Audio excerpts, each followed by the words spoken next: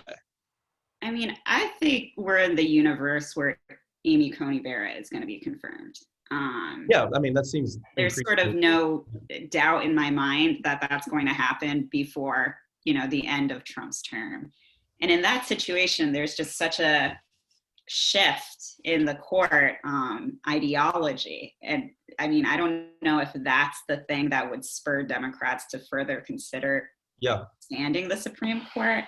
But it seems like this decision's been made. So what better time than now than to actually answer the question if you're Biden? But yeah. I mean, we know who Joe Biden is, and he is an institutionalist who deeply wants to play by the rules. And he wants Republicans to come to that feeling themselves. I mean, in his dream world, there is such a robust rejection of Donald Trump on election day that Republicans have their epiphany, and it goes back to his pals of the 90s who he can work with on the shared vision. And he is not going to let that go until it becomes super clear it's not true.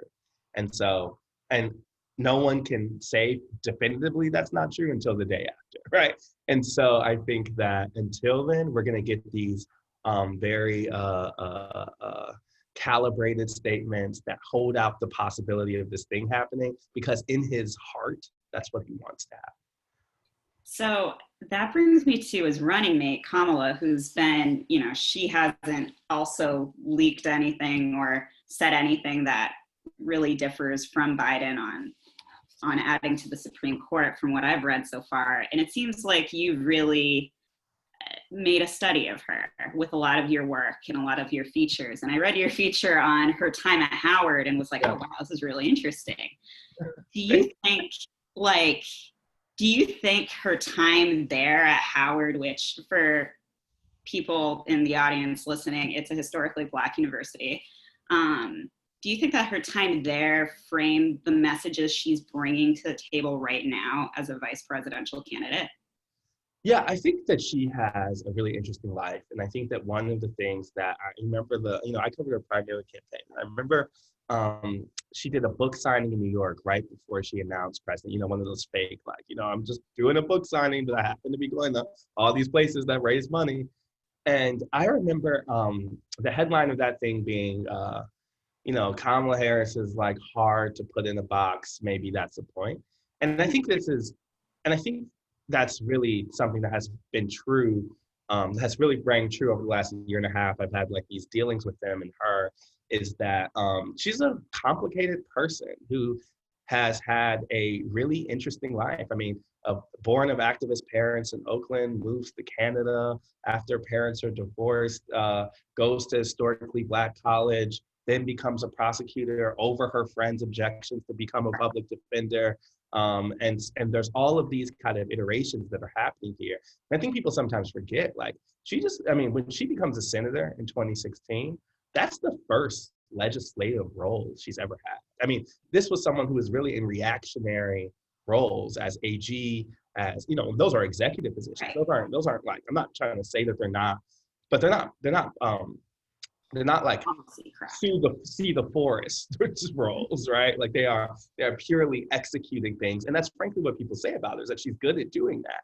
And so a role like vice president, where she is basically, toting the vision of Joe Biden, doing the offensive work of Joe Biden, is one that she feels very comfortable in. And the times in the primary when she felt the most uncomfortable, it was when you were asking her to lay out this grand vision of America, what's wrong with it and what should be fixed.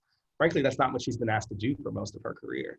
I think that the story about Howard, I think, really came because I've frequently seen people use Howard as a way to understand her as a Black person, because she has this mixed race identity. She goes to this historically Black college, and there's this assumption, I think, partly because Barack Obama certainly had this and has written about it, that she was coming into her own as a Black person. It took her time to figure out that's who she was and wanted to be. And that's not her story. That's who she was her whole life. That is not something she was ever really wrestling with.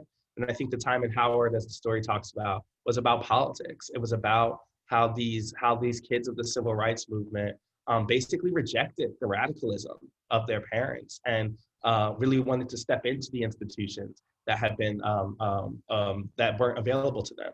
And they thought they were going to change it from the inside out. They thought that their presence as Black people could make things just, like a Department of Justice system, like being a prosecutor, that real harm reduction role.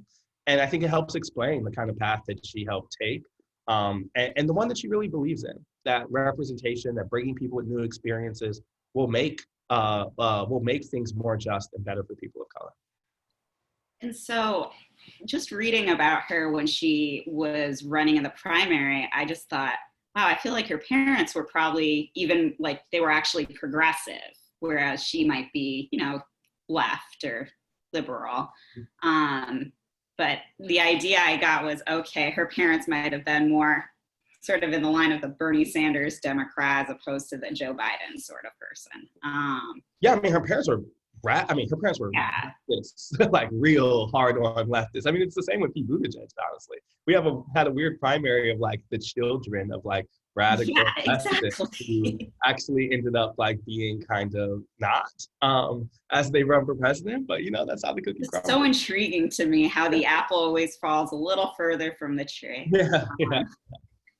So Kamala, her role as a prosecutor came up a lot during the primaries. And I know Vice President Pence mentioned this criticism during the debate, and it didn't really seem to stick very much. Do you think people care about how her role as a prosecutor shaped her, the decisions she made? Like, is that really what's going to make someone vote for her or vote against her? Yeah, I mean, I think it works within a larger context. I don't think it's not like people of color find being a prosecutor invalidating, right?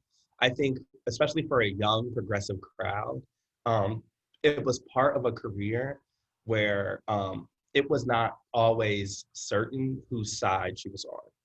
And I think that comes in the context of California, right? So we're not talking about Democrat versus Republican. We're talking about the gradients between Democrats. And I think also she comes up in an era where the Rachel Rollins of the world didn't really exist, right? Like there wasn't really an openly,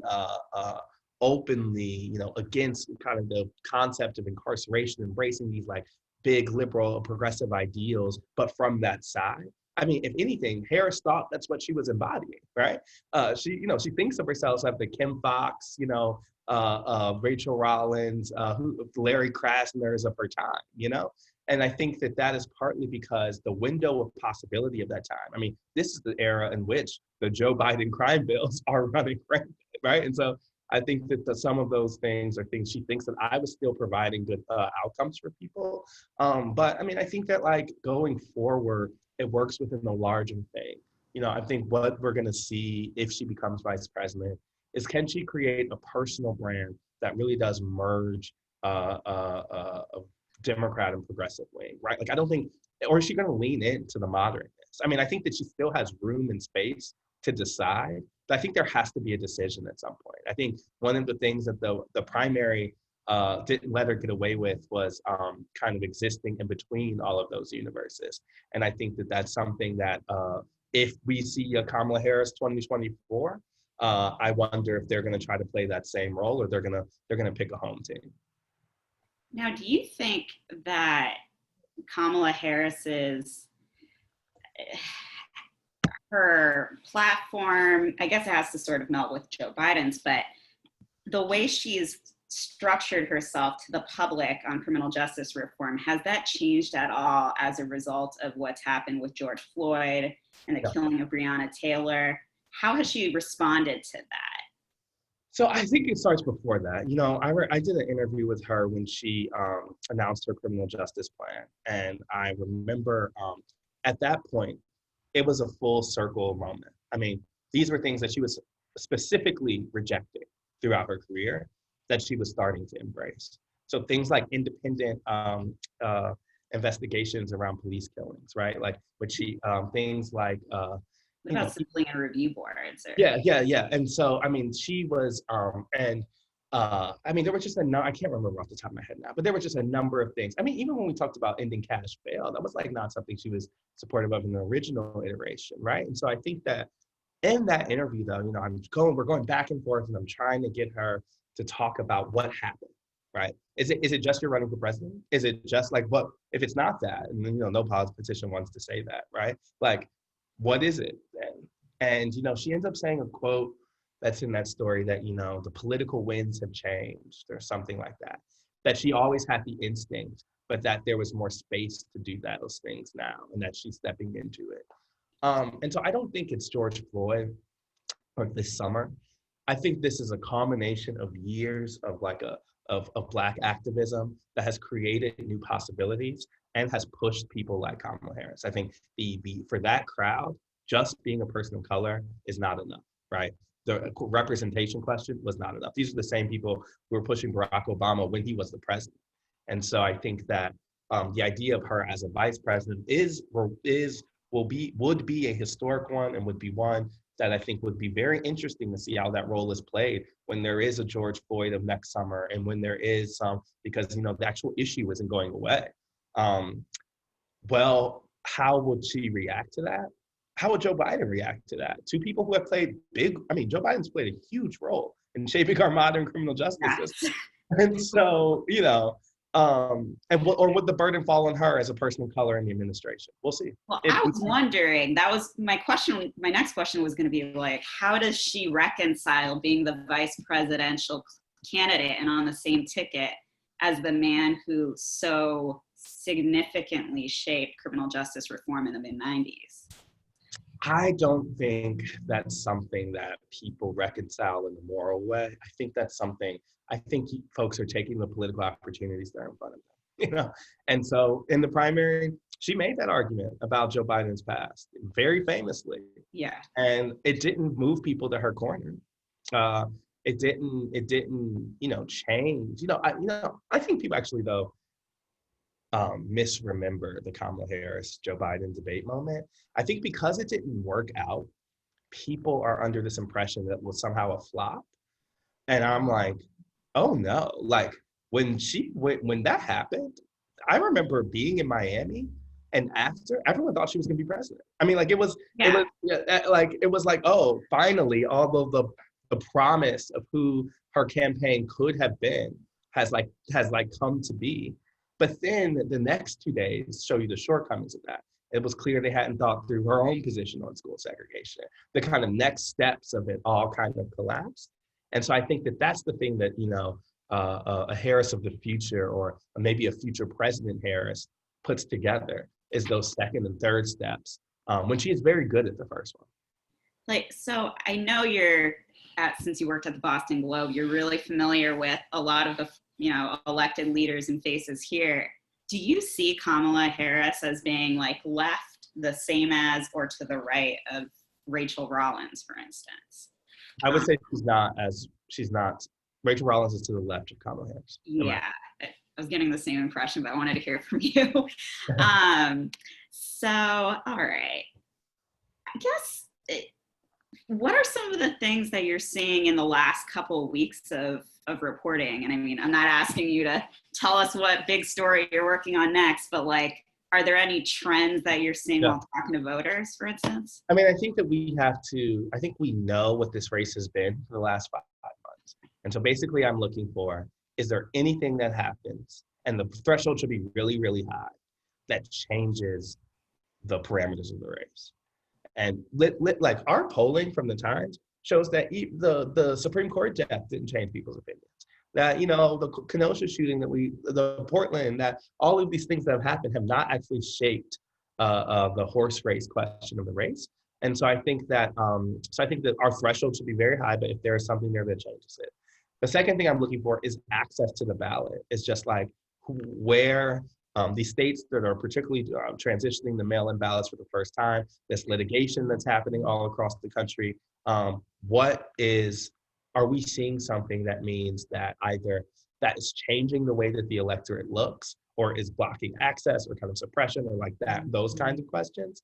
And then I think that the last point I think is important to me is just and I think there's a really important relationship that's just Donald Trump to his base, which is not important for who's going to win, really, because it's people who voted for him before who will vote for him again. But it's like but I think it's a really important like societal fabric question. Like, is he priming them to not accept results? Is he priming them for a kind of day after chaos? Is he toning the rhetoric down that's leading us on a different path? And I think that's a relationship that I think if that temperature is increasing as we get closer and closer to election day, I think that that's huge ramifications for the transition period, for if there is, like for kind of the basic fundamental democracy stuff. But I think that's also something that like we're just gonna have to see play out, and we just don't know how it goes. Yeah, I mean, we saw such a huge boost in mail-in voting during the primaries in Massachusetts. It was very obvious. Right. And then you see these like very sporadic, spontaneous situations where there's some issues with ballots being marked incorrectly. But I mean, do the errors outweigh the desire to make this voting process transformational and widespread? Like, I feel like there hasn't been enough bad that's occurred to make people think, oh, we should just tank this whole mail-in voting thing.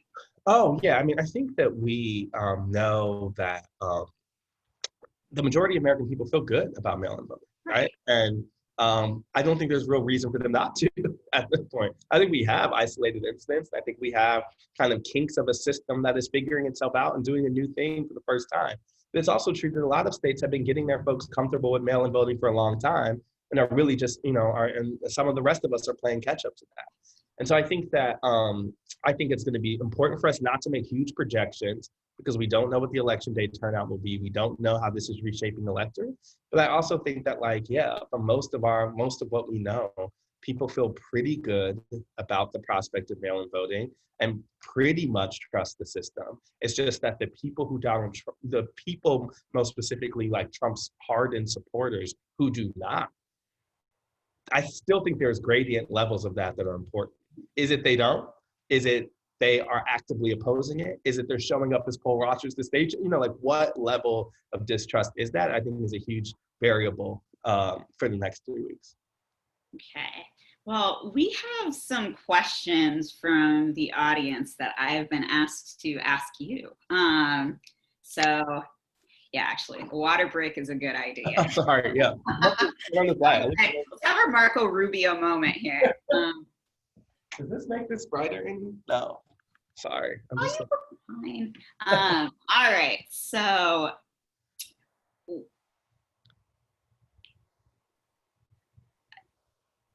covering an election is intense enough during a regular year. How has it been covering a presidential election alongside with the killing of George Floyd, protests, COVID, the Supreme Court hearings? Like, what has it been like? Yeah, I mean, I think there has been just a constant crisis that I think you're reacting to. I think in some ways it has felt like a really important year and that you want to reflect that in your stories and coverage. And that's a real opportunity. We couldn't get on a plane for work and I drove from New York to Wisconsin to see that primary vote, like in the first like kind of COVID voting efforts that, was really scary. I mean, people were so fearful in those lines. And I think that that's something that sticks with me, or seeing the body of George Floyd at the Wake Memorial in Houston and the pain that folks were going through, or the protest and the anger in South Carolina. I just wrote about Minneapolis and their efforts to defund police and the kind of intensity that was happening there. I mean, in so many ways, it just felt like we have had these super important storylines that will stick with us. And so I think that I have actually felt really motivated to get out there and to try to reflect that. And the year has provided a kind of constant thing to be motivated about. But, I am also looking forward to not doing it, also looking forward to maybe it being over, but follow-up was, do you get to sleep from time to time? Have you switched from regular coffee to espresso? No, actually I was not a coffee drinker until I started at Times. I made it all the way through my Globe life as no coffee. And those pods, they're not that good. And that has quickly disintegrated. But yeah, I mean, I think that it's been fine. It's been largely fine. I feel like in a year where a lot of things have happened to a lot of people, me being slightly tired sometimes is not real. But importantly, I tested positive for antibodies, which has made me slightly feel When? better about. I've got the call in Tulsa and I got it retested and it was still all good. So I don't think, as we know, the science is very mixed on what that fully means, but I am taking it to mean that my risk of significant health problem on the road is lessened. Okay. So another question we have is, are there any other political reporters, newspapers you keep an eye on while you're reporting? Any specific resources or polls you check out, like 538 or Rear Clear? Yeah, I mean, I think I do. The answer is all of the above. I mean, there's certainly people I think about and follow, and I think a lot of, but sometimes like more about individuals than outlets, and not even in the, just like the strict competition sense. Like I'm not, it's not really like, when I was on like the Warren beat or the Harris beat, obviously like you have other people on there with you, but like but just the election in general, like I feel like a lot of times I'm following people who are just smart watchers of the stuff and who are good to listen to. So I mean, specifically, I think about who's someone who fits in that category, like folks like Perry Bacon at 538, just like really good things about nuances of Black electorates that always teach me something. I think that there are, I really learn a lot from our polling people, like Nate Cohn and Amanda. Like I have learned so much about like just the way that they operate this year. And like, it's also been really informing. And I'm now like a kind of zealot about polling. Like I get actually really upset when people say that it like shouldn't be trusted or whatever. Like I get all angry and I go on their behalf. Like a lot of effort goes into this. Yeah, I'm like, well, here's the differences between 2016, and this is the reason why. And so, yeah, but I mean, there's infinite list of reporters, and I mean, I like Vicki McGrain at the Globe, like who I worked with at the DC bureau, who like I think I learned a lot about that race in Massachusetts. I mean, Jess Biggood, who I was on the trail with all the time, and like is also a former, colleague / friend, is like always writing interesting shit from the road, right? And so, I mean, I could go down the line of people who I read to because I learned stuff, and I think that actually helps me understand and shape my own feelings too. Okay. What do you do on your downtime in terms of mental health to keep your mind off politics if you want to do that? Or is it impossible to stay away? I don't think it's impossible. I mean, I have a pretty like robust non-politics side of my life, which I think is very helpful. Like one, I think like writing about elections, like the people who vote are regular and real people. And I think it's actually would be helpful to be a regular and real person.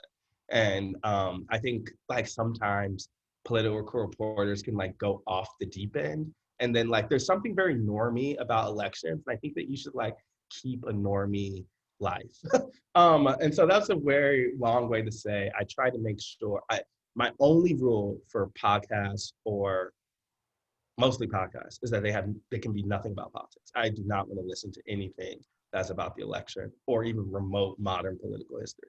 So like I listen to I listen to this music one, I listen to like like I have like a lot of other things I'll do. I listen to pop culture podcasts, but like I want nothing to do with the election. Apple picking, salsa dancing. Oh. No, it's just like regular old like soccer watching and like hey. The same old stuff that I would do usually. But I think that that gives me like a weekend thing that is like very removed from the election, and I think that that's important. That's great. So, all right, let me see. There's a question about how the Supreme Court just ruled in favor of Democrats on allowing mail-in votes to be counted 3 days after the election in Pennsylvania. What are your thoughts on that? I mean, my initial thoughts is that a close election in Pennsylvania is going to be a disaster. I mean, a disaster of litigation, of counting, of slowness, and this, I can't really speak to the specifics here, but I think that like well, I know there are multiple like lawsuits happening in Pennsylvania, and I think election administrator said yesterday that they're like are going to count some on the Friday after the most ballot. And so it's like, in my head, it's just growing evidence that in a close election, Pennsylvania will be Florida of 2000. But I think there's more evidence than 2000 or 2016 that this won't be close. I mean, that brings me to something I forgot to ask you earlier, which is, do you think that Amy Coney Barrett is actually expecting something of Trump and vice versa in the event that there is a close election and this does end up being like, the 2000 presidential election? So I think, that's just so many, it's possible. Like, I have no idea. I think that that's the nightmare scenario of Democrats. A story that, is about to post that like I have done, and, feel free to scoop me in the next 10 hours, but like, it's about like why some Democrats think there must be a landslide. And part of that is, people thinking that a close election leaves open the litigation possibilities and leaves open the kind of moral question that Trumpism is not rejected, and that the only outcome that accomplishes all of those things is providing to make good on the polling that we see across the country. And that any kind of retraction of that leaves open Coney Barrett, leaves open Pennsylvania, leaves open all of these things. With Trump talking about mail-in ballots being fraudulent, all of these things get much, much more magnified. So that's sort of looking at the wider lens of things, but just thinking about Trump, do you think that it needs to be a landslide for him to say, okay, I'm backing off and I'm actually going to leave the country like I haphazardly said I would? I do not take him at his word. I do not know. I do not predict Trump behavior. I have a baseline of just not being surprised. Anything is within the realm of possibility. If he were to say, you know what, I never really wanted to be president anyway. I never really liked it. Like, I can see him saying that. I can see him saying the whole thing was wrong. I can see him saying basically anything, and returning to a life of like conservative TV, like thing, or running in 4 years. All of those things, the whole gamut of possibilities are things I do not put outside of things that I could see happening. On the trail, like considering his personality and some of the things that have come out specifically from the New York Times about how much he pays in taxes, for instance, mm-hmm. Does that influence voters at all? Because I'm of the mindset that it doesn't. But on the trail, have you met someone who said, oh gosh, I found out Trump only paid this much in taxes. Yeah. I switched my vote to Biden. Yeah, I think that we, again, it's who you're talking about. Like, first off, by the time that story comes out, there is so much accumulation of Trump's scandal that if you're someone who the scandals matter to, they've already mattered. Right? Like, the reason we had a huge wave election of Democrats in the House in 2018 is that even by 2018, there was a lot of drama and people were like kind of sick of it, right? The people who were movable were kind of sick of it, right?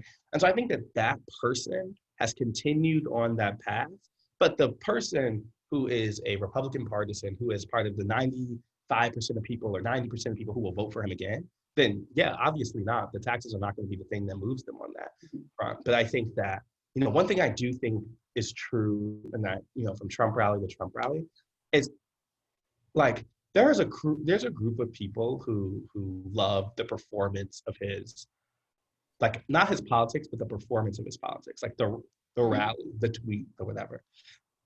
There's a lot of people who vote for him who could do without those things, like who because he does it like it is. No, who that sort of thing. Yeah, but who don't think the tweets are helpful, who think that who wish he would shut up and just do virus stuff, but are still Republicans and are voting for him anyway. And I think that sometimes we have gotten psyched out to think that this is this genius strategy of his that's impervious or whatever. And it's no, one, has already caused the Republicans a lot of problems already, even up to this point. And two, there's a lot of people, and obviously 3 weeks from now will be the biggest test on this, who just wished that he would have chilled, like chillaxed. And like, actually don't even think he had to change his political opinions, but sometimes the way that in which they were expressed. Okay, I think, wow, those were some really good points.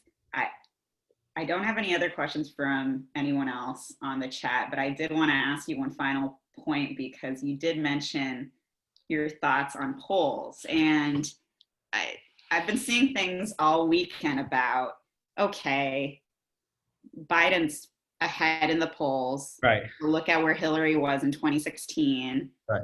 We can't trust the polls. What are your thoughts on that? And why do you have the thoughts that you have?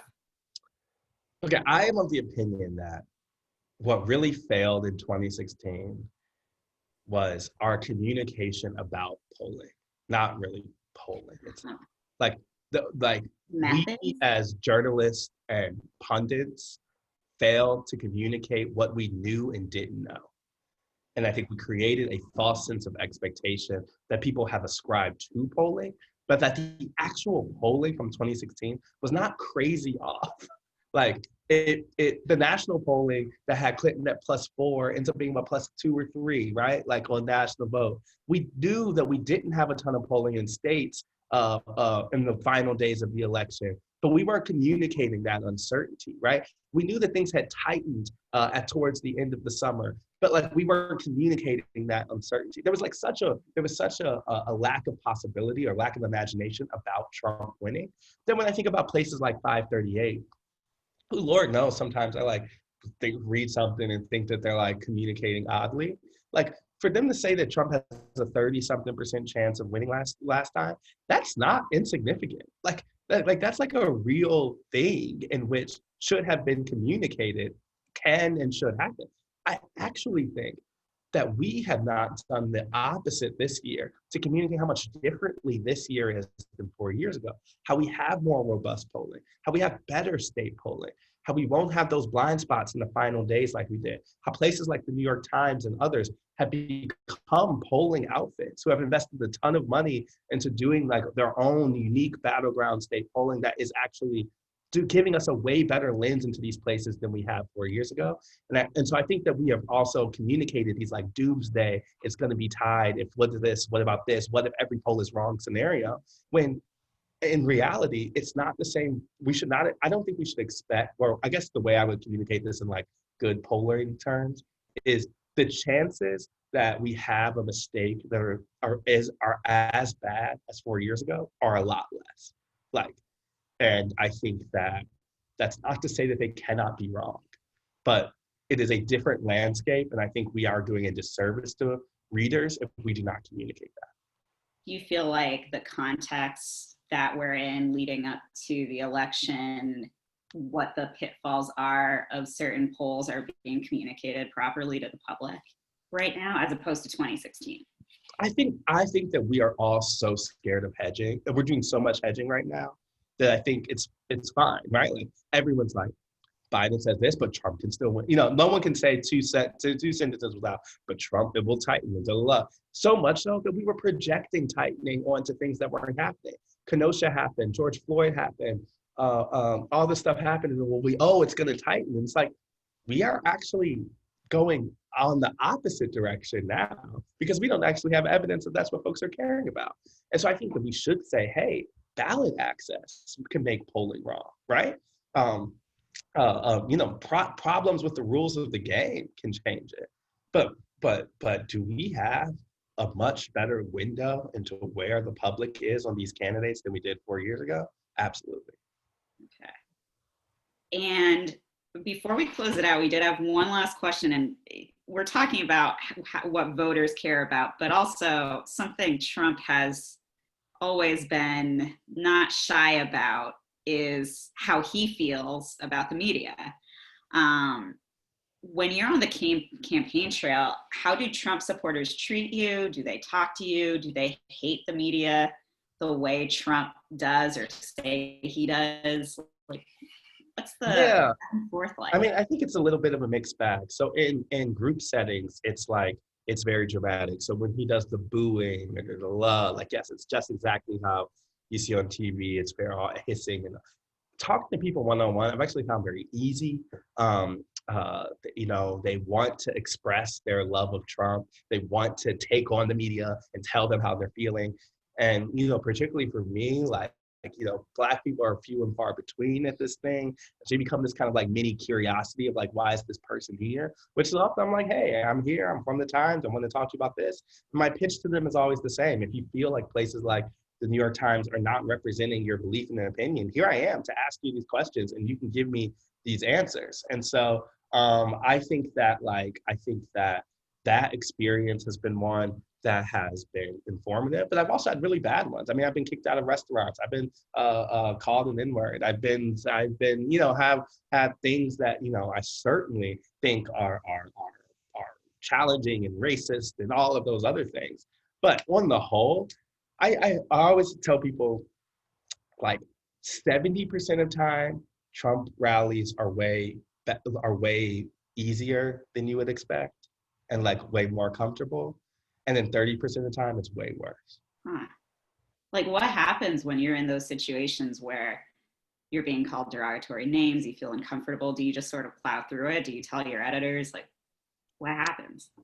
No, I don't really tell editors. Actually, that's a Globe thing. Like, I remember, my editor, when I was writing about crime and I was like an intern, he just, and I think it was a good heart thing. Like, he just didn't care. I mean, like his thought was like, you're there to do this thing, like complete your task, and like it was very like old school-y. And I don't think that's actually often great in journalism. I think that we need like space for people to like feel kind of supported, and this is where things, I think particularly like editors of color and communities and NABJ and the like can be like whatever. But I still kind of have that thing that he put on me, which is like, I don't actually think my boss is like, I think I should inform them if something isn't serious, or I think they care. I don't say they don't care, but I think I'm there to do a role and I'm gonna do it. And like whether someone, people call me stuff, sometimes I put it in the paper, and like, and sometimes I work around it. Sometimes I'm de-escalating stuff. I think there's always a portion of the program, particularly when you're talking about like a very motivated Trump voter, but they want to talk about my Blackness. They're like, oh, Trump isn't a racist. Look at us talking right now. And so like, you have to do this thing where you like use that and reposition it back from yourself to the issue. And like, you get like, I think it's this coordinated dance that like, if you speak the language of like the Trump conservative, if you know kind of what they're thinking about, like I follow all the socials and the Facebooks and all of that, like they'll recognize that. And usually that can build some rapport and trust. Okay.